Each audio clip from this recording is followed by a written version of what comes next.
Je vous invite à ouvrir votre Bible, si vous en avez une, dans le livre aux Éphésiens. Si jamais vous n'en aviez pas, on serait très content de vous en offrir une aussi à la fin du culte, ou même là, si vous levez la main, on vous en offrira une. Et donc, Éphésiens au chapitre 1. Je vous laisse chercher tranquillement. Donc c'est dans la deuxième partie de votre Bible. Donc vous passez les évangiles, Matthieu, Luc, Marc, Jean. Après, vous passez aux Romains, Actes et Corinthiens, Galates, et vous y êtes. Je pense qu'on n'a pas la même aujourd'hui. Pendant ce temps que vous finissez de chercher, je souhaiterais vous poser une question. Est-ce que vous êtes déjà posé ces questions et qui me semblent assez fondamentales? Qui êtes-vous? Quelle est ta valeur? Qui es-tu? Quelle est ta valeur? Je pense que c'est des questions qui se posent à nous régulièrement. Et je me rends compte que parfois on essaie par nos réussites, de trouver notre valeur ou notre identité. Peut-être parfois c'est de réussir des études, avoir une mention peut-être au brevet ou peut-être au bac. Peut-être ça peut être dans le sport, d'être celui qui court le plus vite, celui qui marque le plus de buts. Peut-être c'est dans le travail, celui qui a les meilleurs dossiers, celui qui fait le meilleur travail, celui qui a le plus de reconnaissance peut-être de son employeur. Peut-être c'est même dans la famille, parfois celui qui sera le meilleur mari, la meilleure femme, celui qui est le plus attentionné, celui qui a la famille modèle. Est-ce que ce n'est pas un lieu où on essaie de définir notre identité ou peut-être notre valeur? Mais finalement, est-ce qu'un professeur, peut-être des camarades de classe, ou un employeur, ou des collègues, ou la famille, ou un conjoint, ou un enfant, ou un parent, est-ce qu'il peut définir qui nous sommes et la valeur que nous avons? Ont-ils un regard qui est juste sur nous? Est-ce qu'ils ont peut-être même un regard désintéressé? Est-ce qu'ils peuvent être cette référence qui nous donne cette idée de quelle est notre valeur, quelle est notre identité? Et dans le même sens, est-ce qu'on n'a pas parfois aussi des sortes d'automatismes? On veut plaire aux gens, on veut plaire à notre conjoint, bon, c'est un peu normal, mais est-ce qu'on ne veut pas plaire à notre employeur? Est-ce qu'on ne veut pas se faire remarquer? Alors c'est pour ça qu'il y a aussi pas mal de coachs qui veulent répondre à ce besoin-là. Donc il y a des livres qui sont écrits et qui tentent d'accompagner des personnes dans cette quête d'identité et de satisfaction. Et c'est un peu en opposition finalement au regard des autres. Les coachs ont tendance à vouloir se centrer sur la personne. Je vous donne 2 titres de livres que j'ai trouvés juste en tapant la requête sur Internet. « Devenez enfin vous ». Et une qui m'a percuté, « Devenez la personne la plus importante de votre vie ». Je me suis dit, bon, c'est vraiment le grand écart entre les 2 choses qu'on vient de voir. Et c'est une vision quand même assez nombriliste, de devenir la personne la plus importante de sa vie. Mais notre identité et notre valeur, est-ce qu'elle dépend du regard des autres, de ce que nous faisons, ou alors de cette autosatisfaction qu'on peut essayer de chercher en soi? Et j'ai envie de nous dire que c'est pas le regard des autres, ni le regard qu'on a sur soi, mais c'est le regard que Dieu a sur nous qui est important. Et on peut y trouver vraiment dans la Bible des repères importants. Et c'est pour ça que je vous invite à lire dans Éphésiens 1, et on va lire les versets 3 à 14.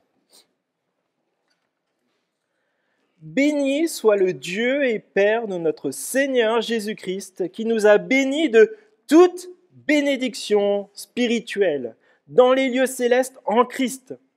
En lui, Dieu nous a choisis avant la création du monde, pour que nous soyons saints et sans défaut devant lui. Dans son amour, il nous a prédestinés à être ses enfants adoptifs par Jésus-Christ. C'est ce qu'il a voulu dans sa bienveillance, pour que nous célébrions la gloire de sa grâce, dont il nous a comblés dans le bien-aimé. En lui, par son sang, nous sommes rachetés, pardonnés de nos fautes, conformément à la richesse de sa grâce. Dieu nous l'a accordé avec abondance, en toute sagesse et intelligence. Il nous a fait connaître le mystère de sa volonté, conformément au projet bienveillant qu'il avait formé en Christ, pour le mettre à exécution lorsque le moment serait vraiment venu, à savoir tout réunir sous l'autorité du Messie, aussi bien ce qui est dans le ciel que ce qui est sur la terre. En lui, nous avons été désignés comme héritiers, ayant été prédestinés suivant le plan de celui qui met tout en œuvre, conformément aux décisions de sa volonté, pour servir à célébrer sa gloire. Nous qui avons par avance espéré dans le Messie. En lui, vous aussi, après avoir entendu la parole de la vérité, l'évangile qui vous sauve, en lui vous avez cru et vous avez été marqués de l'empreinte du Saint-Esprit qui avait été promis. Il est le gage de notre héritage en attendant la libération de ce que Dieu s'est acquis pour célébrer sa gloire. Amen. Dans le texte original grec, il y a tout ça, c'est qu'une seule phrase, sans point, ni virgule, ni rien. Donc j'essaie de le rendre comme ça, mais j'ai plus de souffle. Mais c'est vraiment ce côté où ça déborde. Est-ce que ton cœur, il déborde ce matin pour Dieu? Et avant d'aller plus loin, je voudrais peut-être juste qu'on s'arrête pour faire un petit point, parce que c'est un des rares moments en fait, dans la Bible où, enfin, il y en a quand même beaucoup, mais c'est un des moments en tout cas où on retrouve la notion du Père, du Fils et du Saint-Esprit dans leur mission. Dans la Bible, vous ne trouverez jamais le mot Trinité. Et par contre, ici, on voit que le mot Trinité, finalement, c'est un ensemble de... c'est un mot qui rassemble un ensemble de vérités sur qui est Dieu. Un Dieu en trois personnes, le Père, le Fils et le Saint-Esprit. Dieu le Père nous a prédestinés à être ses enfants par adoption et à être semblables à son Fils, c'est ce que nous venons de voir. Et Dieu le Père, on voit le Fils et Dieu l'Esprit, le Saint-Esprit.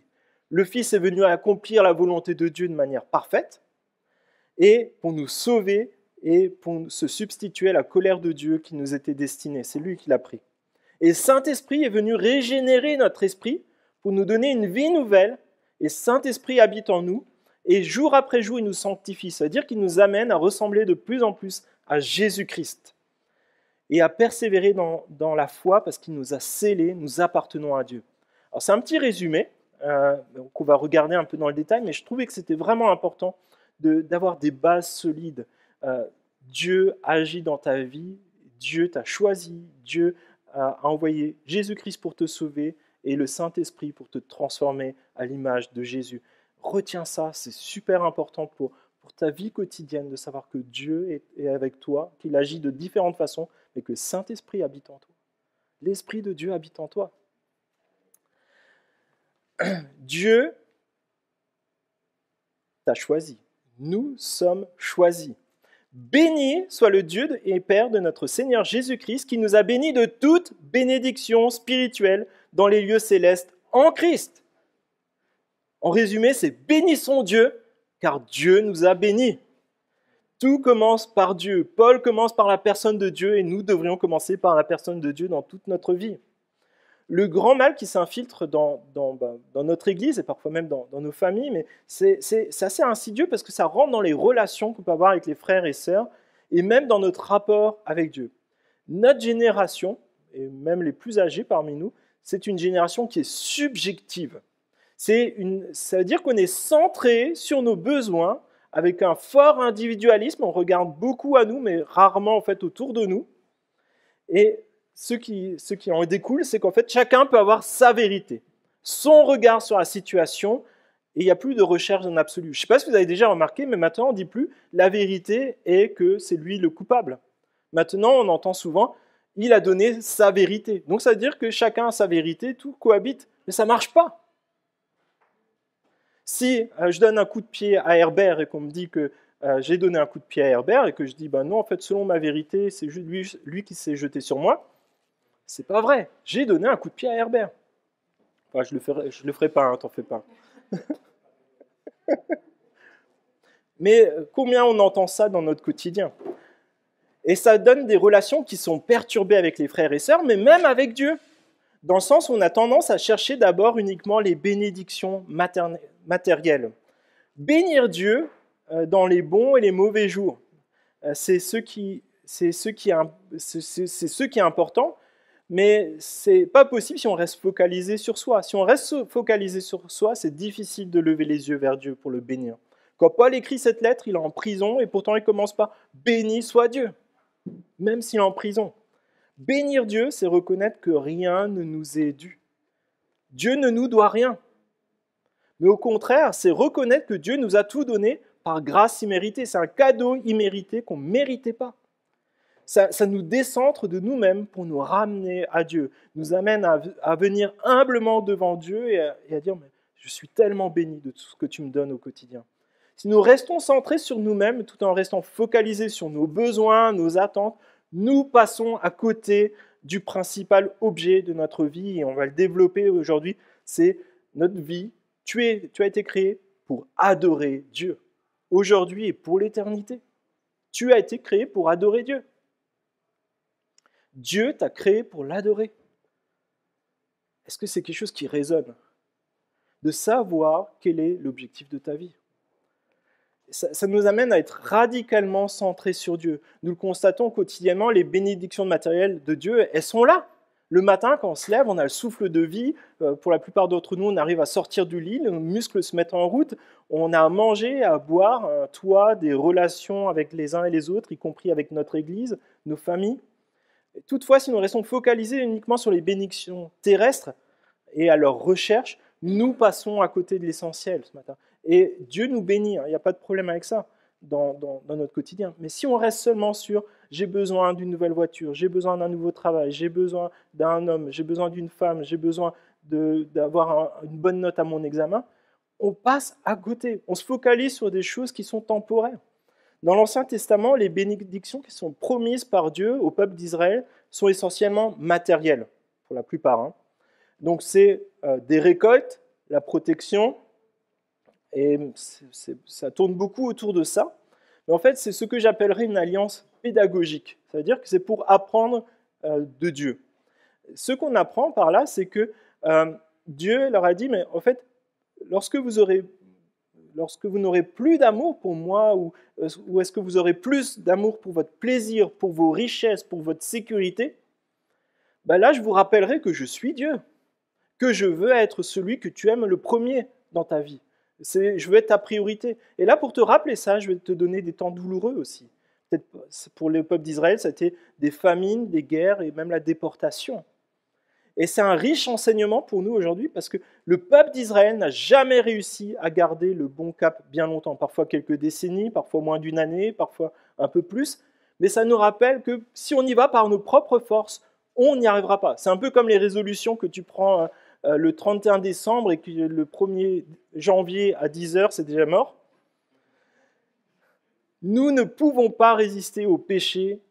On va nécessairement désobéir à Dieu si on y va comme ça avec nos propres forces. Et c'est là où ça nous rappelle qu'on ne peut pas, par nous-mêmes, correspondre à ce que Dieu veut pour nous. Et dans le Nouveau Testament, il y a une promesse qui n'est pas d'être comblé d'argent, de réussite au travail, dans les études, ou trouver un conjoint ou autre. Il est dit cela, Dieu nous a bénis de toute bénédiction spirituelle dans les lieux célestes en Christ. Il n'y a pas que des bénédictions matérielles, mais il y a des bénédictions spirituelles. Et aujourd'hui, ce qu'on peut déjà y découvrir, c'est la joie, la paix, le zèle, la satisfaction que Dieu nous donne. Mais c'est encore bien plus pour nous. Et je ne veux pas mettre en confrontation les deux, parce que Dieu nous bénit des deux. Mais par contre, nous, d'être focalisés sur ce qui est le plus important, les bénédictions spirituelles. Et c'est un peu comme, je ne sais pas si vous avez déjà eu ça, il y a les cadeaux dans les Kinder Surprise. Là. Vous les montez, puis 3 minutes après, il y a tout qui est en morceaux, vous n'arrivez plus jamais à le remettre. Ça vous est déjà arrivé? Ouais. Quand vous proposez à un enfant de choisir, est-ce que tu veux un cerf-volant ou le jouet du Kinder? Ils prennent quoi? Vous prenez quoi? Le Kinder. En fait, il va jouer 3 minutes, c'est mort. Tandis que le cerf-volant, il pourrait peut-être y jouer pendant des années. Et nous, est-ce qu'on n'a parfois pas aussi cette attente du mauvais cadeau, celui qui se casse la gueule au bout de 3 minutes, quoi. Je n'ai pas trouvé le bon mot, mais est-ce qu'on est sur ce qui est pérenne, ce qui va nous donner de la joie pendant longtemps, en fait? Dieu promet de répondre à nos besoins physiques fondamentaux, et c'est sûr qu'il le fait, en fait.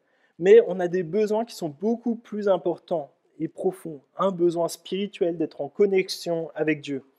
Et il y a une hérésie qui est relativement moderne, qui enseigne que c'est la volonté de Dieu que tous les enfants soient en bonne santé, riches, beaux, dans leur vie terrestre.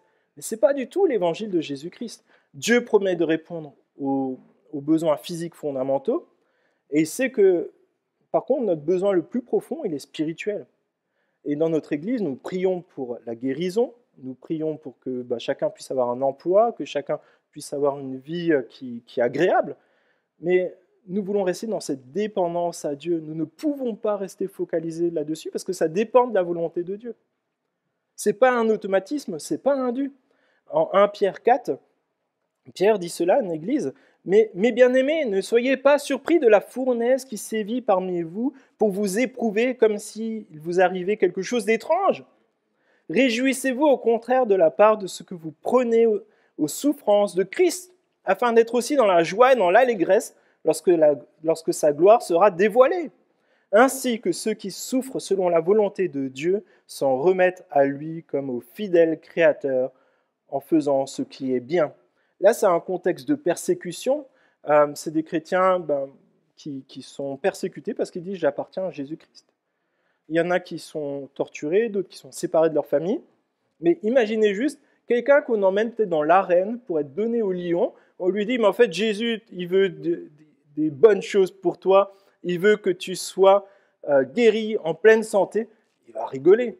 Il voit les lions en face de lui. Ce n'était pas ça que Dieu avait de prévu pour lui. Mais les choses les meilleures étaient devant lui. Et c'est pour ça qu'il y a des personnes qui étaient prêtes à mourir dans l'arène. Parce qu'ils savaient que Dieu avait quelque chose de bien meilleur pour eux. Et dans les textes du Nouveau Testament, on nous parle de guérison miraculeuse et parfois plusieurs dizaines de personnes simultanément. Et Dieu, par exemple, s'est servi de Paul pour guérir principalement des incroyants, selon moi. Et par exemple, lors de son naufrage, il va voir un de ceux qui est le directeur de l'île, et il le guérit. Mais pour autant, des serviteurs de Dieu n'ont pas été guéris. Par exemple, lorsqu'il écrit à Timothée, il dit « Cesse de ne boire que de l'eau, prends un peu de vin à cause de ton estomac », donc il devait avoir mal à l'estomac régulièrement, et tes fréquents malaises. Donc c'est quelque chose qui était là, et Timothée devait vivre avec. Dans 2 Timothée, il dit « J'ai laissé Trophime malade à Milet ». Il n'a pas juste dit « Bon, lève-toi, on y va ». Non, il l'a laissé malade à Milet parce que ça n'allait pas. Nous focaliser principalement sur les bénédictions matérielles au détriment des bénédictions spirituelles, c'est finalement passer à côté du plus important. Ça nous empêche de nous réjouir des trésors éternels que Dieu nous donne. C'est un peu comme si on avait ce fil-là avec l'éternité. Bon, le nôtre, il est emmêlé avec plein d'autres, mais bon, c'est pas grave. Mais derrière, en fait, imaginez un fil qui n'a pas de fin. Et en fait, nous, on est parfois sur ces quelques millimètres, on dit « Ah oui, là, il faut que je réussisse cet examen. Là, il faut que j'arrive à faire ce repas. Là, il faut que je fasse ça au travail. Là, il faut que je fasse ci, parce que comme ça, j'aurai une augmentation. » Et en fait, on reste sur quelques millimètres en permanence, alors que l'éternité, elle suit là derrière, en fait. Elle n'a pas de fin. Si je tirais, le fait, c'est de regarder vers l'avant, ce que Dieu veut nous donner. Nous avons déjà reçu toutes les bénédictions de Dieu, et c'est pour ça qu'il parle au présent, là, je ne sais pas si vous vous rendez compte. Nous avons déjà reçu toutes les bénédictions, elles sont suffisantes pour l'éternité. Et il y a cette tension en fait, entre aujourd'hui et demain, dans la présence de Dieu. Et c'est quelque chose que Dieu nous a laissé pour que nous restions dans cette tension, pour que nous regardions vers l'avant. Mais c'est un vrai exercice de ne pas rester focalisé sur notre quotidien. Et on est déjà assis dans les lieux célestes et on a déjà accès à tout ce que Dieu nous a préparé. Vous savez, le président français, Emmanuel Macron, n'est pas constamment dans son bureau de l'Élysée. Parfois, il est en déplacement, en France ou à l'étranger. Mais cet endroit, ce bureau à l'Élysée, c'est l'endroit où il vit et la sphère de son pouvoir. Et peu importe où il se trouve, même s'il se trouve en Australie, il reste le président de la France et est le seul à avoir le privilège de s'asseoir à ce bureau et de son pouvoir. Et c'est la même chose pour toi qui es chrétien. Peu importe où tu te trouves sur cette terre, tu es assis dans les lieux célestes avec Jésus-Christ. Et c'est le fondement de notre vie et de notre pouvoir. C'est le fondement de notre espérance d'être assis déjà aujourd'hui avec Jésus-Christ. C'est un peu comme si vous achetez une maison, on vous donne les clés mais vous n'avez pas encore déménagé parce qu'il faut préparer les bagages, peut-être vous avez des choses à préparer. Vous avez déjà les clés, vous n'avez pas encore emmené vos cartons là-bas, mais vous êtes déjà propriétaire de cette maison-là. Vous êtes déjà propriétaire de votre avenir éternel, même si vous n'y êtes pas encore installé. Et parfois, on a tendance à vivre comme si on était pauvre spirituellement, alors que nous sommes riches. Nous sommes assis avec Jésus-Christ dans les lieux célestes, nous avons accès en permanence à Dieu, nous pouvons nous réjouir avec lui, nous pouvons nous adresser à lui quoi qu'il arrive et nous pouvons nous réjouir de tout ce qu'il fait de beau et de bon aujourd'hui sur terre, mais aussi dans les lieux célestes. Restons sur l'éternité. Verset 4. En lui, Dieu nous a choisis avant la création du monde pour que nous soyons saints et sans défaut devant lui. Dans son amour, il nous a prédestinés à être ses enfants adoptifs par Jésus-Christ. C'est ce qu'il a voulu dans sa bienveillance. C'est un des versets à la fois les plus cocooning de la Bible. Dieu t'a choisi, il t'a aimé, mais c'est aussi un des plus troublants. Pourquoi il m'a choisi moi? Souvent on dit, mais pourquoi il a choisi lui? Il n'a vraiment pas une vie cool, il fait n'importe quoi. Mais si on était vraiment imprégné de l'Esprit de Dieu, je pense qu'on dirait, mais comment Dieu il a fait pour me choisir moi? Quand je regarde ma vie, moi je ne me serais pas choisi. Pourquoi Dieu m'aurait choisi? C'est là qu'on voit que c'est l'amour de Dieu qui fait toute la différence. Ça fait du bien de savoir que avant que Dieu n'ait créé le monde, avant que tu n'aies fait quoi que ce soit de bien ou de mal, Dieu t'a choisi pour être son enfant. Il t'a choisi et il a décidé de t'aimer. Cela permet d'être en relation avec ton Père, Dieu le Père, de te présenter sans défaut par le sacrifice de Jésus. Imaginez juste cet amour qu'il faut pour décider, lui, je l'aime. Je suis prêt à mourir pour lui. Pour autant, c'est ça qui est particulier, c'est Jésus qui dit ça en Jean 15, ce n'est pas vous qui m'avez choisi, mais je vous ai choisi. Par contre, en Matthieu 18, il dit, je vous le dis en vérité, si vous ne vous convertissez pas et si vous ne devenez pas comme des petits-enfants, vous n'entrerez pas dans le royaume des cieux. Dieu t'a choisi, mais tu as quand même besoin de dire, oui, maintenant, je veux être ton enfant. Je veux vivre une vie comme toi tu le désires. Je veux être humble devant toi comme un enfant. Intellectuellement, on est limité, moi aussi. On a du mal à concilier ces deux vérités. Dieu t'a choisi, mais tu dois quand même te repentir et te convertir. Rappelons-nous que Dieu est à l'initiative de notre relation avec lui. Dieu t'aime et t'a choisi pour être son enfant. Et ce qui est important, c'est ce que Dieu a fait. Et aujourd'hui, si tu ne l'as pas encore fait, je t'invite vraiment à le faire ce matin. Ça s'appelle la repentance. C'est-à-dire que tu confesses ton péché. Tu dis que ma vie, en fait, elle ne correspond pas à ce que Dieu veut pour moi. Je fais des choses où, si d'autres personnes le voyaient, j'aurais bien honte, même les choses que je fais en secret. Et je vais décider de tourner le dos à ces plaisirs qui me détournent de Dieu pour me tourner vers Dieu, pour le suivre lui, parce que c'est ça qui est le plus important. C'est-à-dire accepter que Jésus est mon sauveur. C'est lui qui a tout fait pour moi. Et aussi décider que Jésus, c'est le chef de ma vie. C'est lui qui décide maintenant pour moi. Si tu ne l'as pas encore fait, je t'invite vraiment à le faire ce matin. C'est un temps où Dieu peut-être veut t'amener à faire ce pas de plus. Ça fait des semaines que tu entends maintenant que Dieu te cherche. C'est le jour pour lui répondre, pour changer de cap dans ta vie. Peut-être si dans tes pensées, il y a encore cette idée qui te trotte, mais je suis tellement indigne, j'ai fait tellement de choses qui étaient mauvaises, des choses dont j'ai honte dans mon passé, ou peut-être même encore ce matin. Je ne peux pas être enfant de Dieu. Tu es indigne d'être enfant de Dieu, je te le confirme. Tu ne peux pas y arriver par tes propres efforts. Tu es un pécheur comme tes voisins, comme moi, peut-être des menteurs, des voleurs, mais reconnais simplement que tu ne le mérites pas. Mais c'est Jésus qui a dit, pour elle, pour lui, je vais mourir à la croix parce que je l'aime. Je veux qu'il puisse se présenter devant Dieu. C'est ce qui te donne ta valeur, ton identité, ta dignité, ta qualité d'enfant de Dieu, c'est que Jésus a dit, je vais souffrir, mourir et ressusciter pour toi. Tu es choisi et aimé de Dieu. Ressors pas de ce lieu en oubliant ça. Tu es choisi et aimé de Dieu.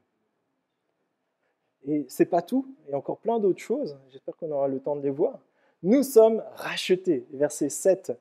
En lui, par son sang, nous sommes rachetés, pardonnés de nos fautes, conformément à la richesse de sa grâce. Lorsque Paul écrit ces mots, comprenez qu'il y a 6 millions d'esclaves dans l'Empire romain. Être esclave, c'est vraiment pas un statut cool, c'est très précaire, c'est pire que de l'intérim. L'esclave pouvait être vendu et acheté, mais comme on achète et vend des meubles. Et j'imagine que quelqu'un qui était esclave là à Éphèse, il entend que Dieu veut le racheter. Ça doit résonner dans le cœur. Dieu veut aussi te racheter toi, parce qu'il t'aime. C'est bien l'objectif de Dieu de te rendre libre et de t'intégrer à sa famille. Dieu t'a tant aimé qu'il t'a racheté. Alors que nous étions chacun, ici présents, vendus au péché, il n'y en a pas un qui était meilleur que l'autre. Nous étions comme des sortes de morts vivants, parce que nous n'avions pas la vie que Dieu nous donne. On était tous destinés à souffrir éternellement. Mais Jésus est venu. Et Jésus, il est venu aussi aujourd'hui. On a tous besoin d'une espérance. Il y a quelque temps, on était à un mariage avec plusieurs membres de l'Église, et puis il y avait aussi des amis, des voisins qui étaient là. Puis quelqu'un, on partageait de ce qu'on vivait, puis voyait la joie qu'il y avait au milieu de nous, et il disait, mais quand je vous vois et que j'entends comment vous parlez en fait de la vie éternelle, ben, je vois que c'est quelque chose qui prend du sens, c'est quelque chose qui me parle, c'est quelque chose que j'aimerais bien vivre. Et c'est quelque chose qui donne un premier goût dans la bouche, en fait, de savoir que Dieu donne cette joie, cette paix, cette vie éternelle. Mais c'est bien plus que ça. L'espérance chrétienne, elle surpasse la mort, et elle donne un sens à la vie, elle donne une vie éternelle. Le prix de notre achat est surhumain. Des milliers d'années où tu ferais des bonnes choses, ça ne changerait rien. Et ce matin, j'ai envie de te dire, mais suis cette intuition de suivre Dieu. C'est le Saint-Esprit qui est en train de te parler là. N'essaye pas de faire comme si tu prenais une petite cuillère et que tu essayais de vider la mer avec. Tu n'y arriveras pas. Tu ne peux pas y arriver par toi-même. Et Dieu a décidé de nous racheter à grand prix. Le prix suffisant, vous savez lequel c'est? C'est une souffrance infinie de Jésus. La honte, la culpabilité, la trahison, la séparation de Dieu que tu aurais dû subir, que j'aurais dû subir, c'est Jésus qui l'a souffert. Imaginez juste le fait de ce que c'était en fait d'être, t'es innocent et on te dit tu es coupable, comme tout cela, même les criminels de guerre, même tous les trucs, même de tous ceux qui ont fait des choses horribles dans leur vie. C'est toi qui es coupable pour eux, alors que toi tu étais totalement, complètement innocent. C'est ce que Jésus il a fait pour toi et pour moi. Son sang a dû couler pour que tu sois racheté et pardonné, car Dieu a décidé de t'aimer malgré la noirceur de ton cœur, malgré la noirceur de mon cœur. Dieu a décidé de t'aimer. Et la grâce de Dieu, c'est un cadeau qui est totalement, complètement immérité, et c'est un sacrifice de Jésus pour toi et pour nous. Verset 8. Dieu nous l'a accordé avec abondance, en toute sagesse et intelligence. Il nous a fait connaître le mystère de sa volonté, conformément au projet bienveillant qu'il avait formé en Christ, pour le mettre à exécution lorsque le moment serait vraiment venu, à savoir tout réunir sous l'autorité du Messie, aussi bien ce qui est dans le ciel que ce qui est sur la terre. Le mot mystère, ce n'est pas quelque chose d'étrange ou de mystérieux, ou peut-être une connaissance que l'un a et pas les autres. C'est pas du tout un truc conspirationniste ou un truc d'initié. Mystère, ça signifie que c'est le projet sacré de Dieu. Autrefois, il était non accessible, pas totalement révélé, mais il a toujours été là et maintenant Dieu le révèle au peuple. C'est un peu comme si vous rentriez, vous savez, la grotte de Lascaux avec tous les dessins rupestres qu'il y a sur les murs avec les mammouths, les bisons et tout ça. Elle a toujours été là, la grotte, mais quelqu'un est rentré à un moment, puis il a pris la lampe de poche et il a commencé à éclairer, il a vu les rochers, puis après il a commencé à voir les dessins. Ils ont toujours été là, mais il ne savait pas qu'ils étaient là. Là, c'est la même chose. Le plan de Dieu a toujours été là. Et c'est un peu aussi comme une tapisserie, vous savez. J'aurais dû en prendre une. Ah, j'ai pas pris la bonne chaussette. Quelqu'un peut me prêter une chaussette avec un motif J'ai pris la mauvaise chaussette ce matin. En fait, je ne sais pas si vous avez déjà vu, mais une tapisserie derrière, en fait, il y a tous les fils qui zigzaguent dans tous les sens. Vous avez déjà vu ça sous vos chaussettes? Bon, la mienne, c'est mort. Loupé pour l'illustration. Et en fait, si on les regarde comme ça, jamais de la vie on comprend qu'est-ce que ça doit représenter. Par contre, vous la mettez dans le bon sens et vous voyez enfin que tout prend son sens. Et je pense que peut-être ce matin, c'est ce que Dieu veut te montrer. Tout peut prendre son sens si tu regardes avec ses yeux à lui. Dieu nous a fait connaître le mystère de sa volonté, à savoir de tout réunir sous l'autorité du Messie, aussi bien ce qui est dans le ciel que ce qui est sur la terre. C'est vraiment le message principal de la lettre aux Éphésiens. Dieu est venu réconcilier l'univers entier sous l'autorité de Jésus, les hommes avec Dieu, et faire des hommes de toutes les tribus qui parfois se détestaient depuis des ancêtres et des ancêtres, ils étaient ennemis. Il a dit, maintenant vous êtes une famille, pas n'importe quelle famille, la famille de Dieu. Ça nous délivre de cette nature c'est aussi pour délivrer la nature qui agonise, qui souffre en raison du péché. Dieu t'a racheté pour que tu sois son enfant et que les personnes autour de toi soient tes frères et sœurs. Pour te mettre dans cet écrin où tout est restauré, tout est propre. Nous sommes héritiers, verset 11. En lui, nous avons été désignés comme héritiers, ayant été prédestinés suivant le plan de celui qui met tout en œuvre conformément aux décisions de sa volonté pour servir à célébrer sa gloire. Nous qui avons par avance espéré dans le Messie. Depuis le début de la lecture, je ne sais pas si vous avez remarqué, mais Paul emploie « nous ». Alors on peut s'inclure dedans, bien sûr, mais il fait particulièrement référence aux chrétiens d'origine juive. Ça fait des siècles, ils ont attendu un Messie, la venue du Messie. Toutefois, il y en a qui pensaient que comme ils étaient du peuple hébreu, du peuple juif, ils devenaient automatiquement héritiers. Non. Là, il dit, mais ils et nous devenons héritiers de Dieu, co-héritiers de Christ par la volonté de Dieu et le sacrifice de Jésus. Ce n'est pas parce qu'on est dans une bonne famille, peut-être une famille chrétienne, peut-être une famille où on lit la Bible ensemble tous les soirs, que tu es chrétien. Ce n'est pas parce que ton conjoint est chrétien ou que ton papa ou ta maman est chrétien que tu es chrétien. Ce qui fait la différence, c'est parce que toi, tu as une relation personnelle avec Dieu. Que toi, personnellement, tu as pris cette décision de t'engager avec Jésus, ton Sauveur et ton Seigneur. Parce qu'on n'est pas chrétien parce qu'on est dans une famille chrétienne, mais parce que c'est Jésus qui nous a choisis et on répond à son appel. Peut-être c'est vraiment un appel pour les plus jeunes parmi nous. Reste pas sur le côté « je suis dans la bonne famille ». Reste pas sur le côté « je connais plein de choses de la Bible ». C'est aussi le cas pour les plus vieux, d'ailleurs. Mais est-ce que Jésus, c'est mon sauveur?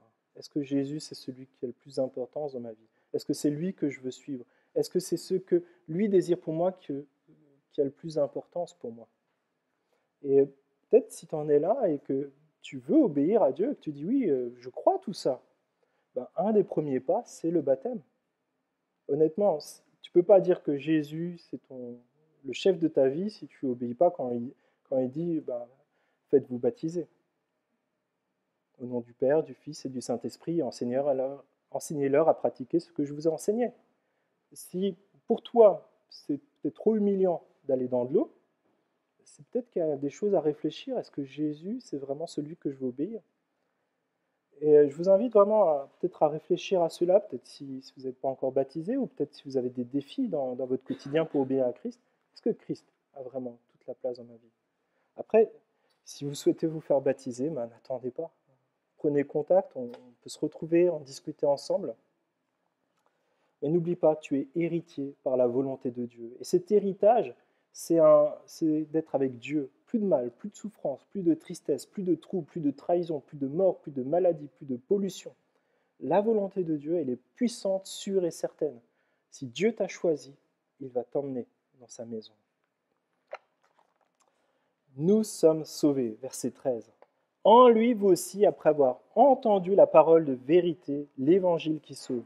En lui, vous aussi, fait référence au peuple païen, dont la plupart d'entre nous sont originaires. Le projet de Dieu ne se limite pas à quelques personnes issues des bonnes familles d'Israël, mais aux personnes, aux hommes et aux femmes de tous les peuples. Et en Jean 3, verset 16, il est dit cela.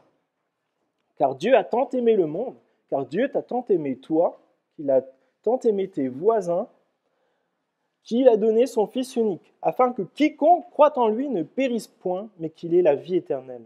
Dieu, en effet, n'a pas envoyé son Fils dans le monde pour qu'il juge le monde, mais pour que le monde soit sauvé par lui. Celui qui croit n'est point jugé, mais celui qui ne croit pas est déjà jugé parce qu'il n'a pas cru au nom du Fils unique de Dieu. Et là, j'ai vraiment envie que peut-être tu retiennes ces quelques versets qui suivent. Et ce jugement, c'est que la lumière étant venue dans le monde, les hommes ont préféré les ténèbres à la lumière, parce que leurs œuvres étaient mauvaises. Car quiconque qui fait le mal est la lumière, et ne vient point à la lumière, de peur que ses œuvres soient dévoilées. Mais celui qui agit selon la vérité vient à la lumière, afin que ses œuvres soient manifestes, parce qu'elles sont faites en Dieu. Il y a quelque chose qui se passe quand Dieu s'approche de nous et qui nous parle, qui nous encourage à le suivre, à lui donner nos vies, à peut-être remettre en question peut-être des choses qui ne sont pas bonnes dans nos vies. On a tendance à se cacher, en fait, de dire bah, c'est peut-être pas si grave, moi ça ne me concerne pas, c'est de la faute de lui, de elle. Et en fait, on se met de plus en plus dans les ténèbres parce qu'on a honte. Et on a raison d'avoir honte. Par contre, ce que nous dit la Bible, c'est qu'en fait, Dieu, c'est un Dieu de lumière et c'est quelqu'un qui est capable de dire oui, effectivement, je suis coupable. Oui, effectivement, je ne suis pas assez bien pour Dieu. Mais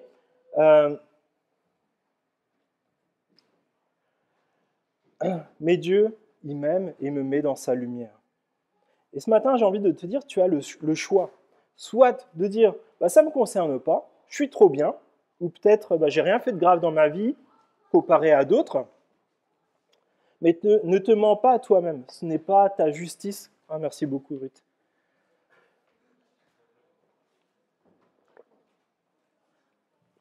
C'est bon, je suis reparti pour 1 heure. Non, mais te mens pas à toi-même. Ce n'est pas ta justice qui compte, mais c'est celle de Dieu. Et j'ai envie vraiment de t'encourager, ne t'enfonce pas dans l'obscurité. Ne te mens pas à toi-même, ne t'encourage pas dans les illusions.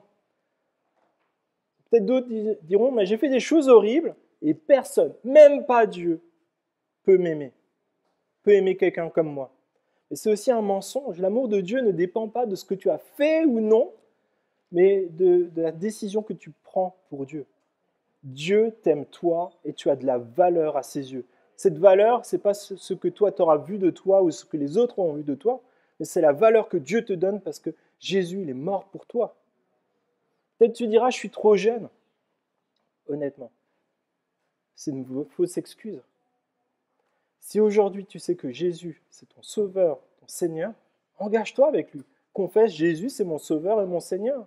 Dis-le peut-être à tes parents, dis-le peut-être à des responsables de l'Église, mais partage cette appartenance à la famille de Dieu. Si tu es assez grand, demande le baptême. Mais ne dis pas je suis trop jeune ou trop vieux pour remettre en question ma vie. Aujourd'hui est le jour pour un nouveau départ. Commencez à vivre dans la lumière de l'amour de Dieu et sa justice. Crois en Jésus. Ce que Jésus a fait pour toi est suffisant pour toute l'éternité.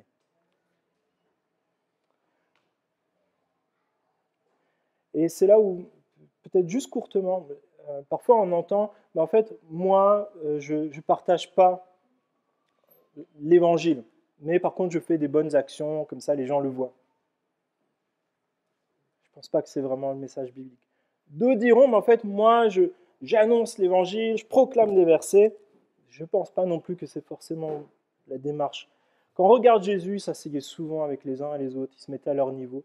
Il pouvait être avec des élites religieux comme Nicodème ou d'autres et parler avec eux et toucher leur cœur.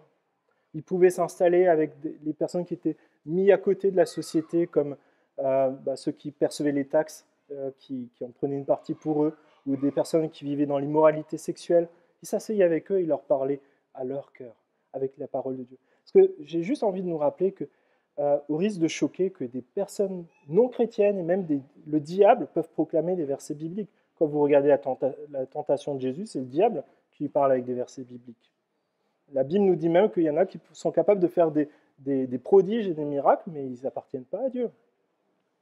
Et c'est là où, en Matthieu 28, il nous dit cela.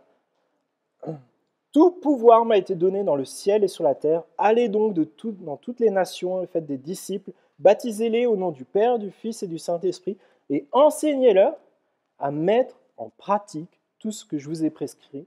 Et moi, je suis avec vous tous les jours jusqu'à la fin du monde. Et moi, ce qui me reste beaucoup pour cela, c'est enseignez-leur à mettre en pratique. On veut être des chrétiens pratiques, pas des chrétiens du dimanche ou des chrétiens qui jukebox, qui savent bien chanter, ou des chrétiens qui savent débiter des versets. On veut être des chrétiens pratiques qui enseignent à mettre en pratique, s'enseigner à soi-même, enseigner à sa famille et accompagner des personnes à découvrir Christ. Action et parole vont de pair. Si ce n'est pas le cas, on n'est pas cohérent. Si on dit je t'aime, et par contre on n'est pas capable de faire un sacrifice pour la personne, on ne l'aime pas vraiment. Nous sommes adorateurs. En lui, vous avez cru et vous avez été marqués de l'empreinte du Saint-Esprit qui avait été promis. Et il est le gage de notre héritage en attendant la libération de ceux que Dieu s'est acquis pour célébrer sa gloire. Lorsque nous avons cru, nous avons reçu le Saint-Esprit. Ça nous donne notre appartenance à la famille de Dieu. Ça nous donne aussi cette assurance que nous appartenons à Dieu, que nous sommes ses enfants. C'est comme le cachet royal. Vous savez, les bagues avec les formes, avec la cire. Dieu, il a mis ça sur ton cœur. Il a dit, lui, il m'appartient. Elle m'appartient. Et aujourd'hui, on peut connaître des chutes. Par moments, on peut se planter dans notre façon de vivre. Mais Dieu nous relève et nous amène jour après jour à ressembler de plus en plus à Christ. Et vous savez, ce qui est beau, c'est que quand Jésus reviendra, on sera à la ressemblance parfaite de Jésus. Pas avec ce qu'on aura fait, avec ce que le Saint-Esprit aura fait en nous. Déjà là, on l'expérimente, mais on l'expérimentera totalement lorsque notre intelligence et notre corps seront totalement renouvelés. Et ça fait référence à une promesse qui se trouve dans Jérémie 31. « Voici que les jours viennent, déclare l'Éternel, où je conclurai avec la communauté d'Israël et la communauté de Juda une alliance nouvelle. Elle ne sera pas comme l'alliance que j'ai conclue avec leurs ancêtres le jour où je les ai pris par la main pour les faire sortir d'Égypte. Eux, ils ont violé mon alliance, alors que moi j'étais leur maître, déclare l'Éternel. Mais voici l'alliance que je ferai avec la communauté d'Israël. Après ces jours-là, déclare l'Éternel. Je mettrai ma loi à l'intérieur d'eux. Je l'écrirai dans leur cœur. Je serai leur Dieu et ils seront mon peuple. En effet, je pardonnerai leurs fautes et je ne me souviendrai plus de leurs péchés. » C'est une alliance que Dieu fait avec toi et le résultat, c'est de connaître Dieu et de ne plus pécher. Et le baptême du Saint-Esprit, ça consiste à être immergé dans l'Esprit de Dieu. C'est l'assurance d'avoir notre salut et notre adoption en Dieu. C'est l'assurance du pardon de nos péchés. C'est l'assurance d'avoir une relation avec Dieu. C'est l'assurance d'être guidé dans nos choix par la volonté de Dieu, même si par moments on peut se planter. Dieu va veiller à ce qu'on rentre dans sa volonté. Et c'est surtout de connaître personnellement Dieu. Et l'adoration est le but suprême de Dieu. Plusieurs fois, c'est répété. Dans son amour, il nous a prédestinés à être ses enfants adoptifs pour célébrer sa gloire et sa grâce. En lui, nous avons été désignés comme héritiers afin que nous servions à célébrer sa gloire. Vous avez été marqués de l'empreinte du Saint-Esprit pour célébrer sa gloire. Parce que Dieu nous a bénis de toutes les bénédictions spirituelles, nous devrions célébrer la gloire de Dieu. C'est le but de notre vie, célébrer Dieu. C'est le but de Dieu que nous le célébrions. Et pendant ce temps que les musiciens s'installent, parce qu'on veut célébrer Dieu par ce chant aussi, qui nous rappelle que nous sommes ses enfants et qu'il nous aime, j'invite peut-être juste qu'on puisse prier. Et je t'encourage, peut-être si Dieu te parle maintenant depuis quelques semaines, ou peut-être particulièrement ce matin, que tu puisses répondre à son appel. Que tu puisses dire, maintenant je veux vivre pour toi. Maintenant qu'on ferme nos yeux, on va prier. Et si on peut fermer les yeux, s'il vous plaît. Si quelqu'un veut veux répondre à cet appel de Dieu, dire je veux être ton enfant, je veux venir comme tu es parce que je sais que tu vas t'occuper de moi. Je t'invite vraiment à lever ta main et je vais prier pour toi.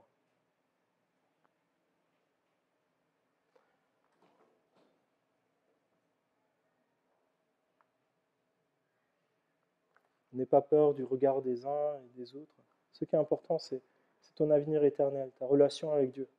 Et parfois, ça passe aussi par le fait de se prononcer clairement pour Dieu. De ne pas rester dans les petites habitudes, mais parfois sortir de cette zone de confort pour dire que le plus important, c'est le regard de Dieu, pas le regard des autres.